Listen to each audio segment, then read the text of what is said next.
お前の道はここで終わりだ。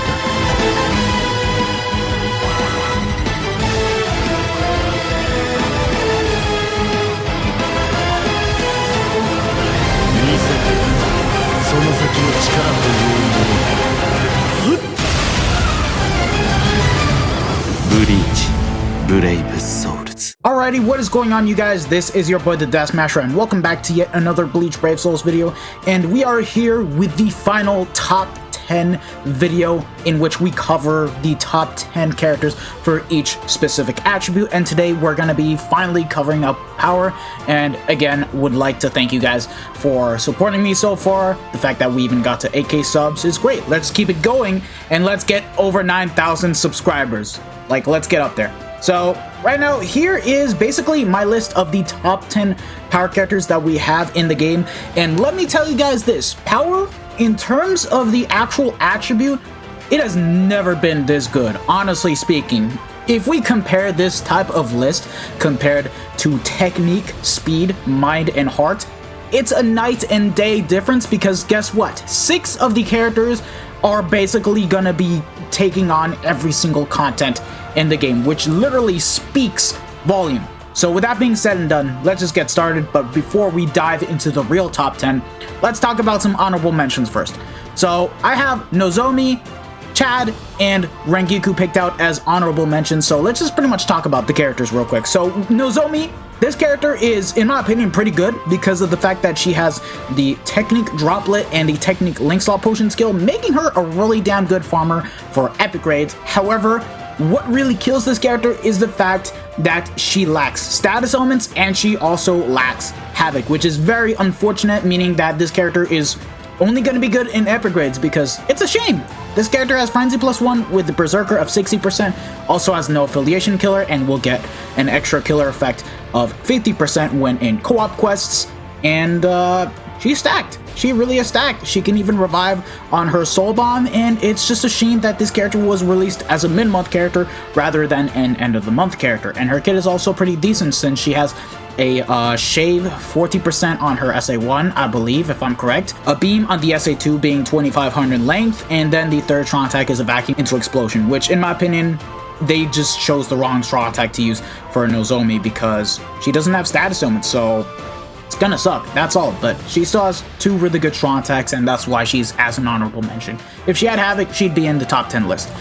Chad, now this character is awesome, he's fantastic. That being said, the Nat characters that have ranked above him just happen to be pretty much better than him for PvE content. However, he still is a really damn good character to use regardless of being a PvP character, because this guy has Flurry with Guard Break plus hit hidden enemies, so he's not missing out on anything. And he also has 100% damage to enemies not afflicted by an ailment. So anything that is not affected by a status ailment, Chad will basically be able to do 100% more damage, which is basically along the lines of having Flurry +2. Double killers of Captain Incinerator, which is sadly not going to be used anywhere in PvE besides guild quests. And yeah, he's still pretty good. He has like a lunge on the SA1, an 800 AoE in front, and then the third strong attack is full scream. Just a very good normal attacking character that we have in the game for PvE that has guard break, but sadly he's not going to be the safest character to auto with. However, he makes up for being a really damn good hybrid since he has Berserker of 60%, and with the 100% damage skill, it's like as if this guy has Frenzy, so he is a bit usable in a bit of content. But I feel like him being as an honorable mention just suits the character a bit more. He also has Booster and Enhancer, so you cannot go wrong with this character. And then lastly, Lunar New Year's Rengoku, and the reason why she's as an honorable mention is literally because of the kit. But other than that, she is still pretty stacked with skills of having Frenzy, Berserker of 40%, FSD of 20%, increased status element chance against Technique, Attribute, or Ronkers. Sadly, it's only against Ronkers and not Technique mobs, which is very unfortunate, and she has Paralysis, and we do have a couple of ITs in which enemies are immune to Paralysis, so that's pretty much where she's taking a big bite from her butt. Okay, let me just shut up. That being said, she still does have Havoc of 20%, she's got Strong Attack Recharge Time, and she also has 20% stamina recovery, and also, you know, being able to read Ronker dodges as well as the map-wide AoE skill. The thing is that her kit is not the greatest. She has an 18% shave on the SA1, worst strong attack to ever have. Beam on the SA2 being 3k, and then the third is full screen. Just a pretty good character, just that she didn't make it into the list because there's just so many power characters that just happen to be better than this unit. And now that we have covered the honorable mentions, let us truly get started. So coming in at number 10,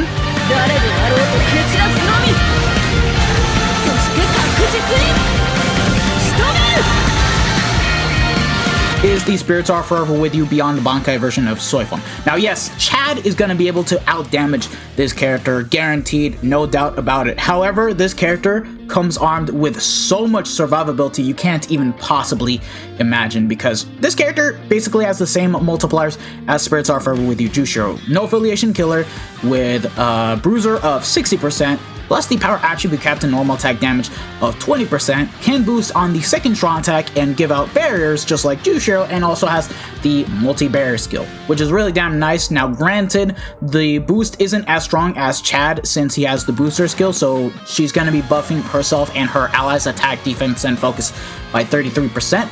But again, she comes armed with more survivability because she gives out barriers. She's got double status elements. You can use her for autoing content in IT, even though it's not something I would really recommend. And yeah, she even has poise and strong attack range time of minus 12%. So if you guys want to use her as a hybrid character, you can, but I don't really advise it regardless.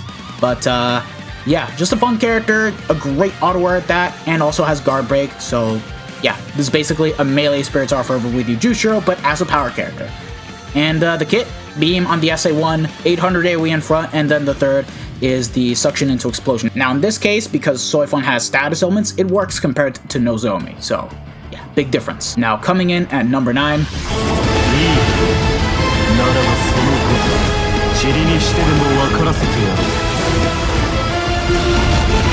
oh boy, Segunda Etapa Ulquiorra. Now this character, I was really happy that they remade him.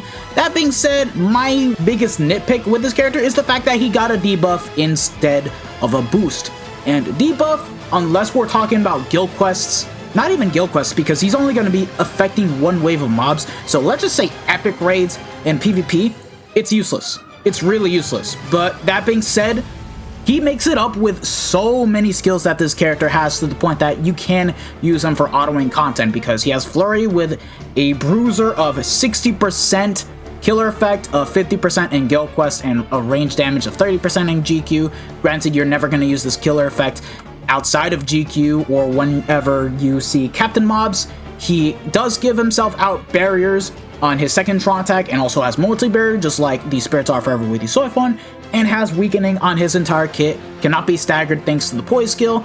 And on top of that, he even has sharpshooter, so he's going to be able to nullify ranged resistance, and also having guard break and increase normal attack damage of 40% when at full stam. This is a really damn good set of skills, because not only is it going to be really damn good for autoing content, but you can use this character to auto extreme co-op and get the job done just fine. Now granted, you're going to be losing out on damage once you get hit and has no means of being able to gain back his stamina, but just the fact that he has sharpshooter, in my opinion, just takes the cake, even more so when this character is ranged. And on top of that, he's just going to be a really strong autoer to use just fine. It's just a shame that this guy did not receive increased status element chance, 80% attack buff, or anything of that kind of sort, but I think that this character is still pretty good.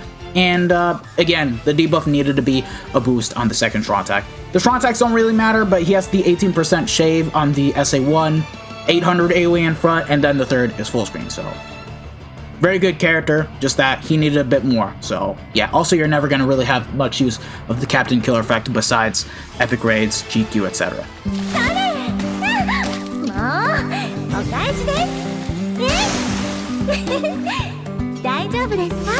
At number 8, the last NAD character of the list is basically Swimsuit Momo, because from here on out is going to be all SP based characters that just, again, completely tackle every single content in the game. But anyways, this character has pretty much more or less the similar set of skills as Ulquiorra. However, she's going to be better in co-op content, for damn sure, especially Inheritance Trials, because let's get into it. She's got Flurry with a bruiser of 60%. She can boost on her second Traw attack, thank God, and she also can inflict slow on all of her attacks minus the SA2, and also has increased status element chance against technique attribute enemies. So she's going to be able to have a very easy chance of being able to inflict status elements on all of her attacks except the SA2. And on top of that, guess what?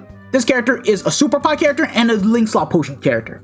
Goddamn, I wish I had this character because I think that she's just really well done. And the funny thing is, this character plays exactly like Tokinata.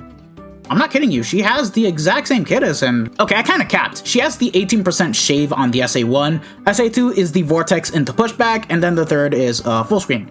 The fact that she has the 18% shave in this case works out really nicely for this character because she has a really damn good chance of being able to inflict status elements, as if she already does that with the normal attacking string.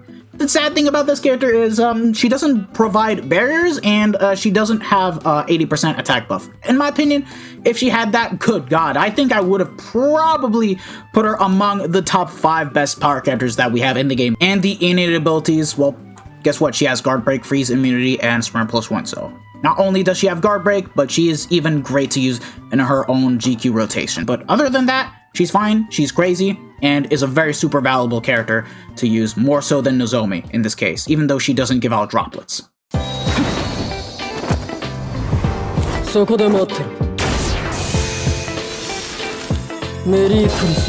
Now, finally coming in at number 7.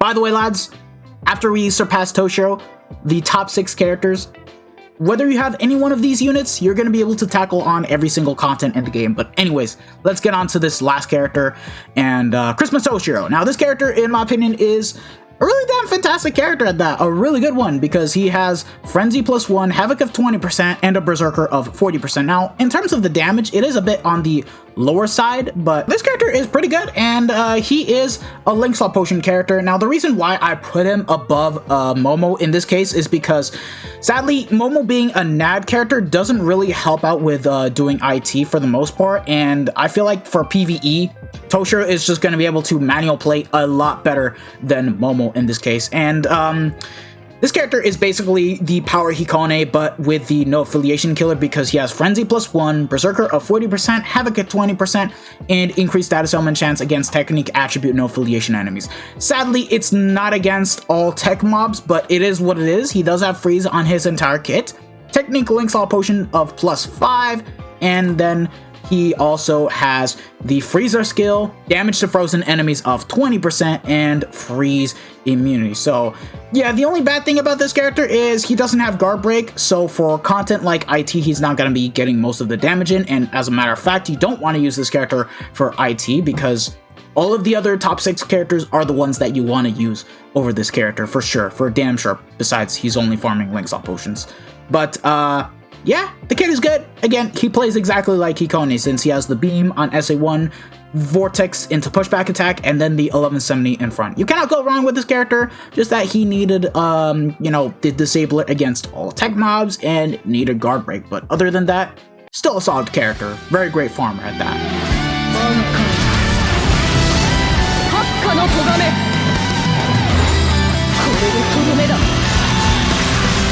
And number 6, oh my goodness, this character aged so damn well. 1000-year Blood War Captain Rukia, otherwise Mummy Rukia. Now this character, she aged really damn well, but sadly upon release just didn't make the cut as being the best power character that we had in the game, despite introducing the Bankai mechanic, despite being stronger than 5th anniversary Ichigo. The thing is, this character was lacking Marauder the whole time. If she had Marauder, good god, she would have been number 1 for her time upon coming out. However, she's still no joke, because this character has Frenzy +1, Havoc of 20%, Berserker 60%, damage to frozen enemies of +20%, and she can even recover stamina of 20% thanks to the 6-star skills, freeze on her entire kit, and again, she has the Bankai mechanic. So whenever you click that button, you will transform into her Bankai form for a good 20 seconds, and then once those 20 seconds are up, you just gotta wait for like another 10 seconds to press the button again and go Bankai again. And when you do that, the strong attacks change, and you're gonna be dishing out so much damage, because the magnifications go from 120% to 150%, and you will always be able to push them out. And on top of that, The crazy thing about this character being a transforming character is that she's got a 10-second disabler every time she is able to transform, alongside having freeze and weaken immunity. And the kit is fantastic too. She's got a lunge on the SA1. Granted, it is a bit outdated since it is the 575 lunge. However, she has the 960 on the SA2 and a full screen SA3. Really damn good. It's just that, again, this character needed Marauder.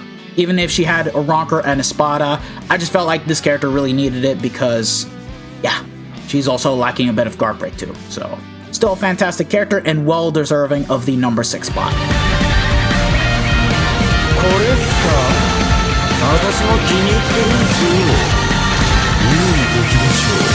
At number 6, we have The Spirits Are Forever With You Beyond Bankai Kisuke, and this character, you guys have to thank him because he was the unit that introduced the status element spiritual pressure boost of 80%. And the fact that he is even at number 5, lads, just means that the list is just gonna get better. Like, already the fact that we're at number 5 with an 80% SP boosting character and that the lineup is good, like, oh my goodness.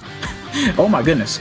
This character has Frenzy with a Berserker of 40%, Guard Break, Havoc of 20%, can recover 20% stamina when moving in between quests, and is the very first power character to get double status elements of Paralysis and Laceration. So for Inheritance Trials, he is future-proofed for every single one of them. The only drawback is that this character only has Soul Reaper Killers, so in terms of value, you guys will pretty much see that it's not as good as, per se, 5th Anniversary Ichigo or Mummy Rukia in this case. However, he's just really damn good for harder content, even though he lacks a lot of value.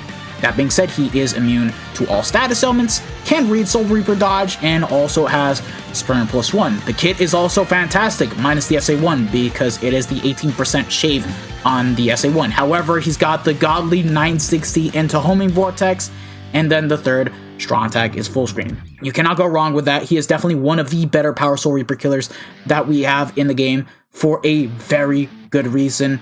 And the only drawback is that this guy doesn't have double killers and Marauder, or Sharpshooter in this case. But yeah, coming in at number 4, here's who I have to give it to.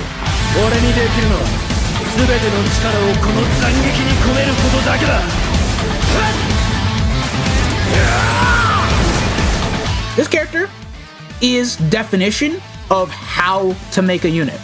5th Anniversary Ichigo. This guy is basically 2.5 years old. He's coming up on his 3rd year, and this guy has not fallen off at all between the top 6 best power characters that we have in the game. He's definitely not numero uno anymore because of the amount of power characters that we got in the game. However, the fact that he's still staying at the top speaks volume.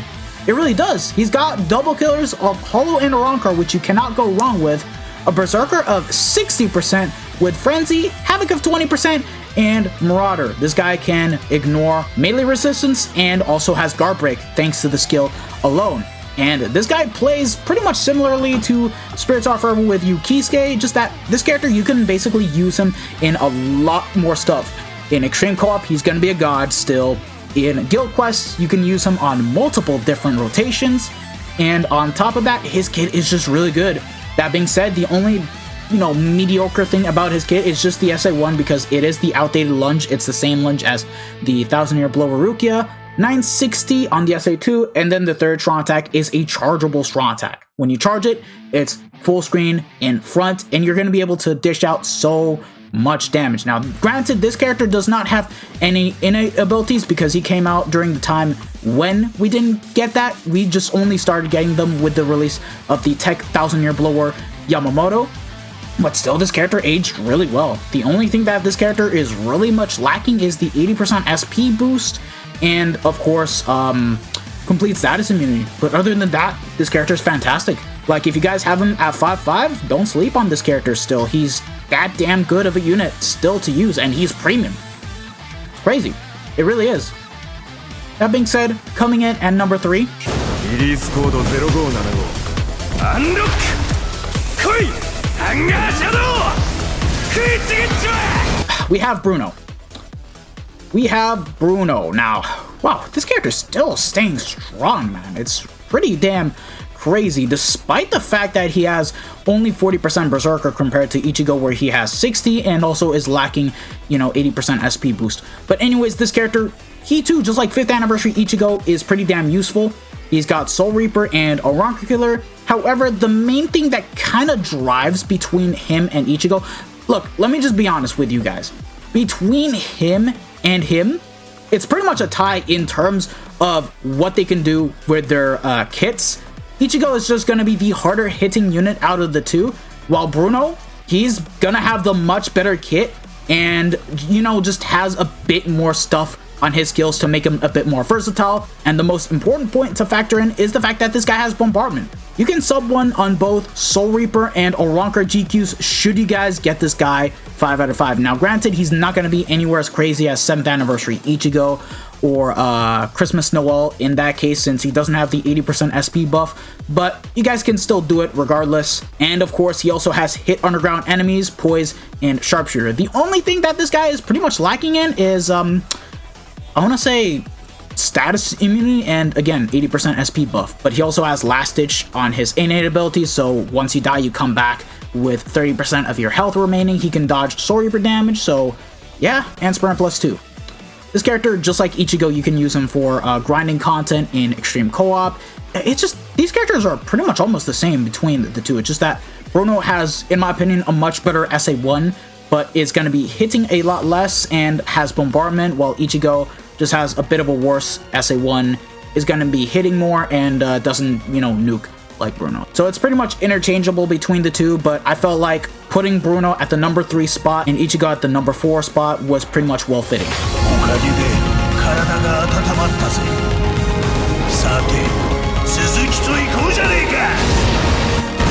At number 2, we have ourselves Spirits Are Forever With You Kenpachi, the canonical Kenpachi at that. And this guy, oh boy, he's a monster. He's a monster. Where do I begin? This character is just going to be able to outdamage both Ichigo, Bruno, and Spirits Are Forever With You beyond Bankai Kisuke, except the Soul Bomb, because he's got Frenzy plus 2. Already that's fantastic. It's insane. Havoc of 20%. He has Marauder, so he's just going to be able to do what Ichigo and Bruno can do for extreme co-op, but better. The only drawback is this guy only has Soul Reaper Killer. That's just basically about it. Just Soul Reaper Killer, no Holo, no Aranka, nothing of that kind of sort. But let me just go on. A melee damage of 10% and 30% in co-op quests. So this guy is going to be a monster in every single co-op content, regardless, even in epic raids. Ailment reversal, so whenever he gets hit by an enemy that inflicts a status ailment, he can get his health back and reflect back the status ailment. Devastation of 40%, poise, and he's only got weakening on his entire kit, but honestly that's fine because so far weakening has not been cut in Inheritance Trials, and increased raw attack damage of 40% when at full stamp only. Now the thing that you guys need to be careful with this character is that you need to learn how to dodge, how to not get screwed over by a status element, and then you'll pretty much be fine because this character just does stupid amounts of damage. Stupid amounts of damage, and his kit is actually pretty good. Matter of fact, it's also a bit different since he has the same SA1 as Art Book Ichigo, otherwise being the Suction Vortex on the SA1, the SA2 is going to be the 3K length beam, and then the SA3 is full screen. Overall, just a fantastic character. No complaints besides the fact that he lacks a second killer and that his Soul Bomb could have been a bit better, but other than that, this character is just really damn good. I think he aged well as an actual unit, and he's just going to continue to age well as a character until we get, or say for whatever reason, another Power Soul Reaper killer. But honestly, I think we're done. We're pretty much at that point where we don't need another Power Soul Reaper killer anymore unless it's a nat unit in this case. But now, at number 1, I think you guys pretty much know what's coming, and that is the Fire.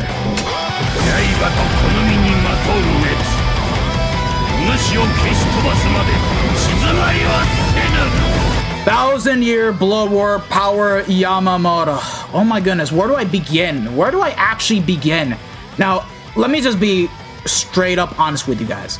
The only thing that this guy has is he's not going to be able to dish out consistent damage numbers at all time compared to that of Spirits Are Forever With You Kenpachi. That is the only drawback. However, what this guy has is on a completely different level because he's got double killers once again. Except this time he has Holo and Quincy. Now, we do have like a Quincy IT that was made available a couple months back, but so far it's not as common. However, don't fret, this guy still has Holo Killer, he's still gonna be fine, and he even has a Quincy GQ to pretty much use all of his assets in. But going into the rest of the stuff, he's got Weakening and Burn on his entire kit. He's not getting screwed over in IT, even if we get an IT where enemies are immune to Weakening. Frenzy +1 with a Berserker of 40%. Marauder, so same skill as 5th Anniversary Ichigo. He has damage to burning enemies and damage to weakened enemies of +40%, so that's extra damage upon getting status element inflicted. Shared complete status immunity, so he's immune to basically everything and can share a set status element immunity for 10 seconds to his allies. And, oh my goodness, status element spiritual pressure boost of 80% with weakened defense and bombardment. This character is literally a GQ nuker and is by far one of the best nukers in the game. But even outside of GQ, this character is going to be putting out so much damage to the point that you can kill everyone in Inheritance Trials. You can kill everyone in Epic Raids. You're just going to be able to solo with this character. If you guys have him freaking max transcended like I do, GG's. You're goated for every single power only content until we get another severely broken power character. And he even has Havoc of 20%, dodge holo damage, and Sprint +2. What kind of drawback should I give to this character is just that he doesn't have increased status element chance against all technique mobs, but that's it. Everything else, he's perfect. He's got a beam on the SA1, 3K length beam at that, 960 into homing vortex, full screen SA3. This guy is literally the best character in Brave Souls and the best power character, period. No one comes close. The 3rd Anniversary Ulquiorra remake came really close in terms of power level and strength, but the Soul Bomb was not anywhere near as good as that of Yamamoto, and of course the SA2 being different as well. But that being said, still crazy good. It's insane. Like, literally, you can sub 1 without having to reset in Holo and Quincy GQ, especially if you have him at 5-5. It's crazy.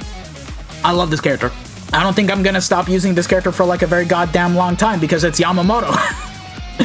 But yeah, that's the list, lads. Thank you guys for watching. Greatly appreciated the support. If you guys have actually liked the content, don't forget to smash that like button, share this video with your friends and family, subscribe to the channel if you guys haven't already, and hit the bell notification so that way you guys are up to date with my most recent videos. This has been your boy, the Death Smasher, and I hope to see you guys all in the next one. Have a wonderful day, lads, and I hope to see you guys next time. Peace out, lads.